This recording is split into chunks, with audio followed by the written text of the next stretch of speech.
तो सच्ची इबादत आखिर होती क्या है? क्या ये सिर्फ कुछ रस्में निभाने का नाम है या फिर कुछ और?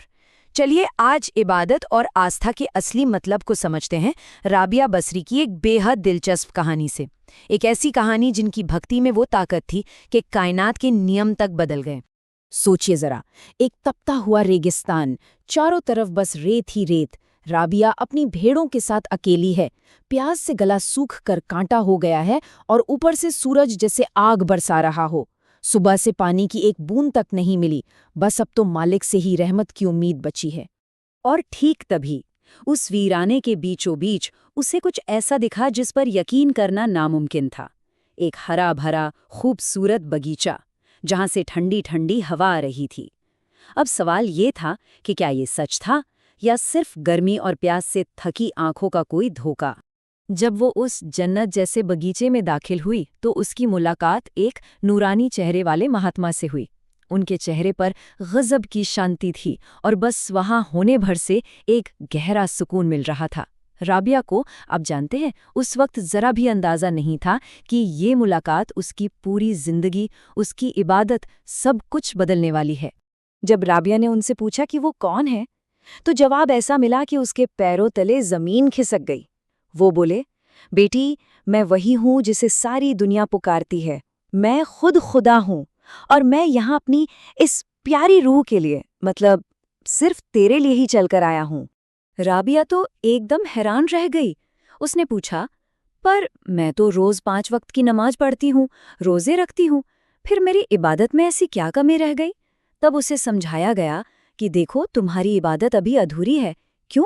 क्योंकि तुम जिसे पूज रही हो उसका असली नाम और उसका असली पता तुम्हें मालूम ही नहीं है। मतलब ये सिर्फ रस्मों को निभाने से कहीं आगे की बात थी। तो सवाल ये है कि ये नया रास्ता आखिर था क्या? उसे बताया गया कि देखो, रस्मी नमाज से ज्यादा जरूरी है सत्य नाम का सुमिरन करना। सत्य नाम मतलब परमात्मा का वो असली नाम जिसे महसूस किया जाता है, सिर्फ जुबान से बोला नहीं जाता। तय किए हुए रूज़ों से कहीं ज्यादा अहमियत मन की भीतरी भक्ति की है। और सबसे बड़ी बात, कुर्बानी के नाम पर जानवरों की जान लेना कोई इबादत नहीं, बल्कि ये तो जीव हिंसा है, एक जुल्म है। अब देखिए, ज्ञान मिलना एक बात है और उसे जिंदगी में उतारना बिल्कुल अलग। जब राबिया इसने सच के साथ घर लौटी तो उसकी जिंदगी की सबसे बड़ी और असली परीक्षा शुरू हुई। अब सवाल परिवार, समाज और उसके अपने सच के बीच चुनाव का था। राबिया का पूरा बर्ताव ही बदल गया। उसने मांस खाना बिल्कुल छोड़ दिया। कहती थी कि ये कुर्बानी नहीं, जुल्म है। वो घंटों घंटों चुपचाप ध्यान में बैठी रहती। दुनिया की बातों में उसका मन ही नहीं लगता था।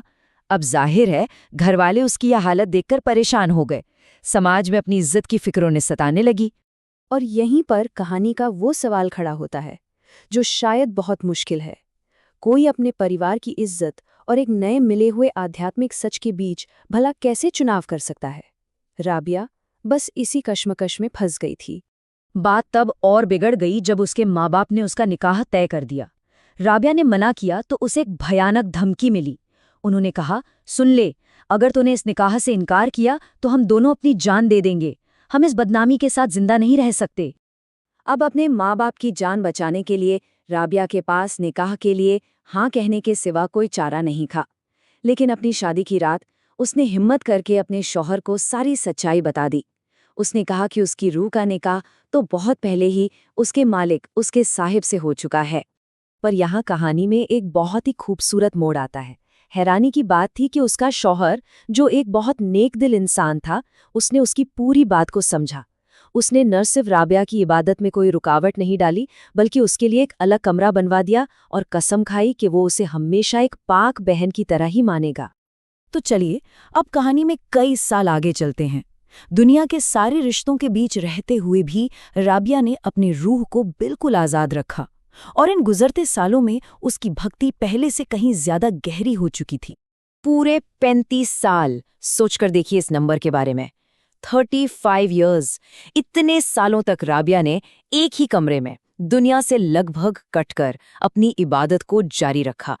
ये उसके विश्वास और लगन की वो गहराई थी जिसे कोई भी चीज हिला नहीं सकी। इतने सालों की साधना के बाद राबिया के दिल में एक ख्वाहिश जागी। उसे लगा कि उससे अपनी बंदगी को मुकम्मल करना चाहिए और इसके लिए वो मक्का जाकर हज करना चाहती थी। बस यहीं से उसकी जिंदगी के सबसे बड़े और सबसे अहम सफर की शुरुआत हुई। लेकिन असली इम्तिहान तो अभी बाकी था, और उसकी सबसे बड़ी परीक्षा किसी दरगाह या मज़ार पर नहीं, बल्कि रास्ते में एक बिल्कुल सुनसान कुएं पर होने वाली थी। ये उसकी दया और करुणा का आखिरी टेस्ट था। हज के लिए पैदल जाते जाते उसे रास्ते में कुआं दिखाई दिया, और वहां का मंजर देखकर उसका दिल दहल गया।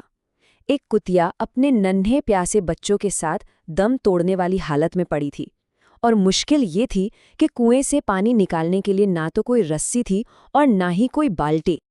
अब राबिया के सामने एक मुश्किल फैसला था। एक तरफ उसका सालों का सपना था, मक्का का सफर, और दूसरी तरफ इन बेजुबान जानवरों की तड़प। तभी उसे एहसास हुआ कि उन्हें बचाने का एक जरिया तो उसके पास ही है, उसके अपने लंबे बाल।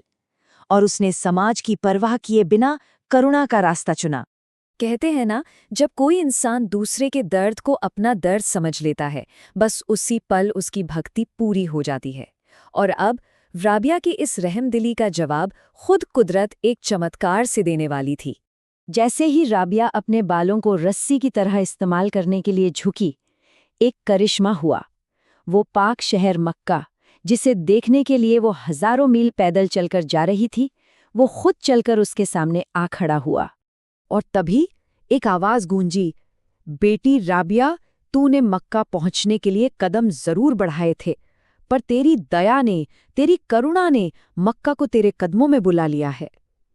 मतलब साफ था, जो ईश्वर को हर जीव के दुख में देखता है, ईश्वर खुद उसके पास चलकर आता है। तो इस पूरी कहानी से हम क्या सीखते हैं?